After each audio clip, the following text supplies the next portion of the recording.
Welcome to the Hire Truckers Podcast, where we interview experts in driver recruiting.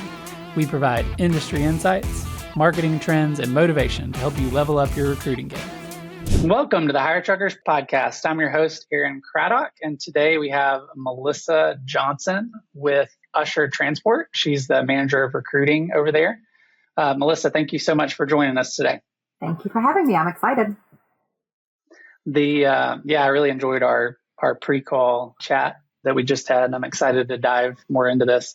So the topic of our episode today is going to be overcoming obstacles and everyday challenges. And so Melissa has a lot to share with just different things she's been through in her life, and we all have different things we've been through and different challenges and obstacles. And a lot of times when we look back on it, like it ends up being the biggest blessing in disguise, and just shapes us into who we are today. And so I'm excited to hear more about who Melissa is and also how she got into driver recruiting in the transportation industry. So we'll kind of start with, what obstacle did you have, Melissa, early in your childhood that we talked a little bit about? Sure. So I come from a background of being a foster home child. So that entails at a very young age that I was passed around from home to home, group home to group home, foster home to foster home, being in the system. So that is not a normal childhood growing up, but I am here today, and I've learned over the years that certain things in your background can shape who you are going to be today if you allow that to happen. So yeah, just a background of being in and out of foster care and not your average kiddo growing up there. Mm-hmm. I think you said that there was a word for that, like a foster kid that's in the system. Yeah. And I hadn't heard that before. Yeah. So majority of us are known as trash bag kids. It sounds horrible, but we don't come with suitcases whenever we're going from home to home usually. So a lot of us just travel around with a new trash bag from whatever home we're getting transferred out of and going into. So your belongings pretty much just go into a black trash bag or a Walmart or a Kroger's plastic bag, and that's how you get from point A to point B. So is it pretty common to have to bounce between homes, like when you're in foster care, and help me understand that a little bit better? Sure. So I can't speak for everybody's experience, but from mine, it is pretty common. And the kiddos that I grew up with in that foster care or group home setting, it is pretty common. So a situation happens at one home where another kiddo needs to come in and another kiddo needs to be removed. And then you're basically just bouncing around. I was involved in the state of Indiana, Floyd County and Clark County. So for me, it was always a little bit of bouncing around. You'd stay a few months here, a few months there, and you just had to get used to the idea that this wasn't your permanent home. It was just temporary. So in that, how did that shape who Melissa is today? How did that shape who you are today? Just bouncing around and having that instability in your childhood? Sure. So I think for me, it really made me a little bit more compassionate towards others, relating with different people that I've met along the way. Not every kid is the same. Not every kid is, going through the same situation. So for me, it really made me resilient in everything that I did. A lot of times, if you read statistics on foster kids, in any child in the state of any sort, our success rate isn't considered the best if we're on a little line. So I did graduate, which was a big accomplishment. I do have my GED, which isn't very common in my world that I grew up in. I think that it really just helped me to realize that I can do anything that I set my mind to. I don't have to let my past determine what my future is going to look like. And I've been able to relate to a lot of kids who are going through those same situations. So your past doesn't define who you are. Not at all. However, it shapes who you are. It does, yeah. So how has that translated into your work? I know you were in the insurance industry for a number of years, and then got into transportation about 2 years ago. How has that shaped your journey in the corporate world? Oh gosh, I think for me personally, it has set a mindset in me that is just so engraved that I can just do anything that you throw me into. If I don't know it, I can learn it. I can or I can really just do anything. So for me, it's been more of an experience of being able to step into something that I'm not familiar with and being able to overcome it. Mm-hmm. Do you think what advice do you have for other people in the transportation industry? Because it can be a challenging industry, and Yeah. we've had some bumps the last couple of years in terms of it's been a more challenging freight market. What advice do you have to peers in the industry that are kind of in a hard spot? I would just say never get comfortable. Be willing to always learn and move. Be willing to bring people with you whenever you rise up or learn something new is really good. So my boss over me, she's younger than me, and sometimes that can be hard for people to have someone who's a little bit younger than them over them, but she's taught me so much. Don't get left behind. Continue to learn, continue to grow, continue to know that it's going to be a different day tomorrow. Every challenge is different, and that you can ask questions. If you don't know something, you can always find a way to learn. Chit chat with your peers, people that you work with, and don't be afraid to ask questions because no question is dumb, especially in this industry because there's so much to learn and every situation's different. Mm-hmm. Did it feel a little overwhelming when you came into it from coming from the insurance industry out of the gate? Oh yeah, definitely. I am still learning. There's so much whenever we come down to like DOT hours of service, etc. I have no idea about that stuff. That stuff really is just over my head, but I'm learning that it is okay to ask any question that you just don't know. So I'm all the time writing down something that comes across that I don't know that I feel like I can ask, and really reaching out to your peers or people that you work with, or even the truck drivers. They are so smart. We have drivers that are professors, fire departments, old police officers, etc. They bring a lot to the industry as well. Mm-hmm. Yeah, the reason I asked that is I remember getting in the industry, I think it was 14 or so years ago, and just kind of stumbled upon the industry. And it was getting into marketing, which was the early days of Google ads and Facebook ads, and then also getting into a new industry because I'd never been in transportation, like simultaneously in a rapidly growing company. And yeah, I didn't know, like the first 2 or 3 months, I was like, I don't know if I'm going to make it. Like, I don't know, like what a owner operator, hazmat, like just so many terms. I had no clue what they were. And then internet terms like remarketing and cookies and websites. And that was all new to me. And I remember almost everyone I hired like in those early days, because, Google ads and things like that were so new. You could just see that look of paralysis, like the first 2 or 3 months. And that's really what I've heard from anybody, director of recruiting or managing recruiting teams and recruiters, just when it's brand new, because you're not just learning the typical function of recruiting, but you're learning like just a complex industry. And so, yeah, that I think your attitude as far as like, I can figure anything out and I'm going to learn and grow. I think that's what I hear in your story that kind of sets you up to be 2 years in and having a lot of influence in the industry. That's pretty cool. So I hear, like, how do you maintain, because I'm sure not everything is rosy all the time. Right. Like, how do you maintain just a positive attitude? That's just from a little bit of time I've been on with you already. I just noticed that positivity. I get asked that a lot. I mean, for me, I spent a lot of time growing up just being angry and not understanding my childhood. And there was just really one day after I had my kids, I was like, I'm not going to let anything else determine who I'm going to be. I'm going to set my mindset as soon as I wake up. It's going to be a good day regardless of every situation. And that's what I do. And it's easier said than done. It really is. It takes a lot of silent prayer and a lot of chit-chatting with God about, how my day is going to look like. And there's plenty of obstacles that come up, and I don't want to get the attitude that I'm always positive. I'm definitely not. I have my moments, but I choose to stay positive. I choose as an everyday choice to be kind and positive and take every situation as something that maybe I can learn from it.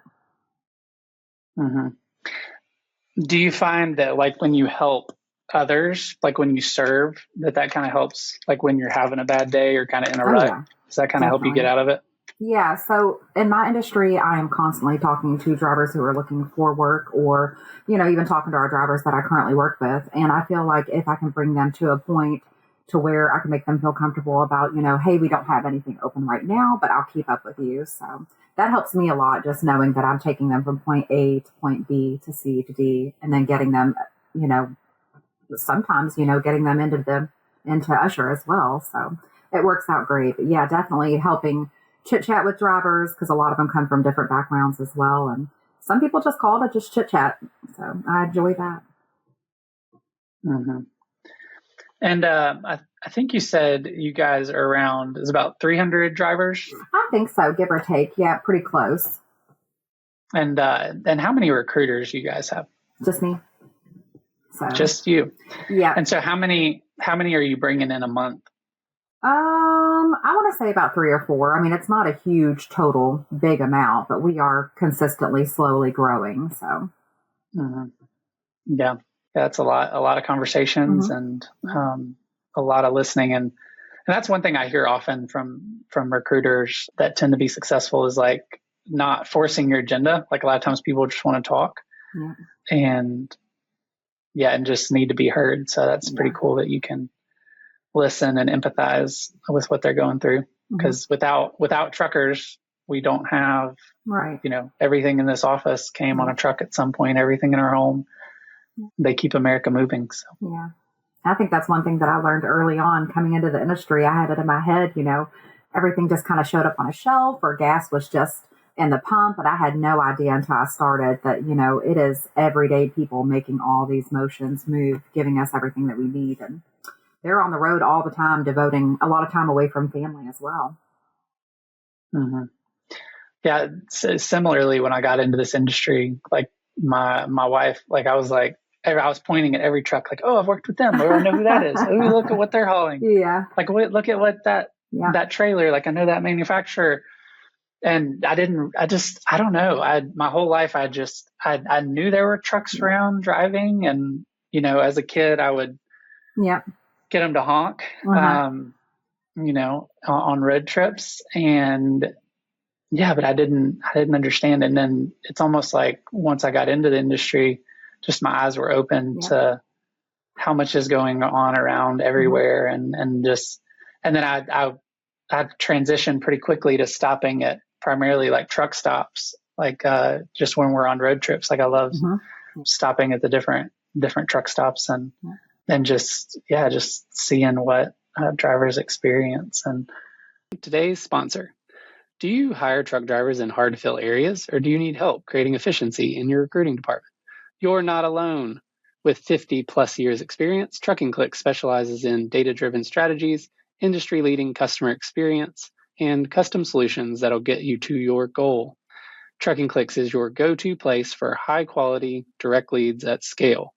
Visit truckingclicks.com or call 512-982-0816 today. Back to the foster care thing, like is that still a need, like for families to help with foster kids, and how would you encourage people to get involved in that, if so? Oh goodness, yeah, it is still a very growing need, which is unfortunate, but I'm happy that there are still families out there that want to foster and want to do those things, because they can be very impactful in the kids' lives, even during the short period of time. I'm actually still friends with my caseworker from the state of Indiana. We're still Facebook friends, and we chat. She had a big impact in my life, just as a kid, as somebody who I remembered being there and wanting to help. So unfortunately, the need is still there, but I am thankful that there are great people that, I'm friends with quite a few people that do foster care. And it's been a thought in my mind as well, but I think I'm going to generally just go and speak and maybe just be a volunteer is in my future for right now, to go into the homes and maybe just sit and chit chat with the kids and read with them, just coming from foster care, going into foster care, showing that you can be successful after, and it's not always going to be like this. So yeah, because if the kids believe they're only gonna like they're not gonna graduate high school, they're just gonna be another statistic, that can become like a self-fulfilling thing. And so who knows, like even listening to this episode, maybe somebody will hear your story and be like, wow, I can do more than I thought. Definitely. And then that just has a ripple effect. Yeah.